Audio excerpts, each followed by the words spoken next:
board with Pope Francis. Pope Francis greets the journalists on board the flight taking him to Indonesia as he embarks on an apostolic visit, which also sees him visit Papua New Guinea, Timor-Leste and Singapore. We must have been about 40 minutes into the ETA Airways papal flight to Jakarta for the first stop of the Pope's 12-day visit to 4 countries in Asia and Oceania. As per protocol, we boarded the plane well before the Holy Father and were well settled in the section at the back of the plane reserved for the press.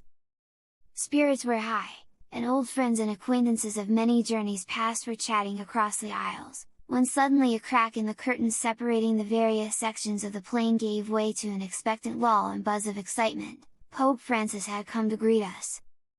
He paused at the top of the aisle, and with a big smile and gentle voice, said, "Thank you," to the some 85 journalists accredited to the papal plane.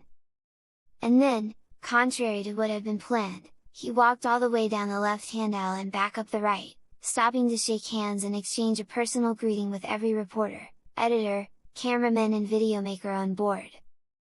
His priceless, and tireless, aide, Salvatore Scalozzi, who looks after the press every minute during the journey, introduced newcomers and recalled the names and publications of the veterans, one by one. The Pope had a word for each. Some asked for prayers for friends in distress, some offered their rosaries to be blessed, others had brought a gift for the Holy Father, like the torch from a migrant rescue boat that helped a group of migrants make their way to safety through the darkness of the unknown. One gift he appeared to appreciate in particular, was the t-shirt of a young boy who was stabbed to death in Spain just a few weeks ago as he played football with his friends.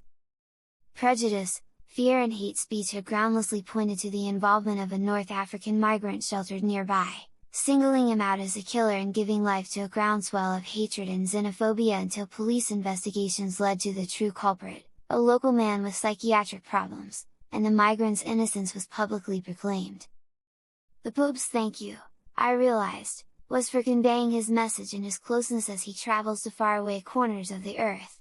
But it was also for telling the stories of those who are forced to flee their homes, who embark on dark and dangerous journeys, who find themselves rejected, turned away, marginalized and even sentenced and condemned for sins they did not commit, just like Jesus.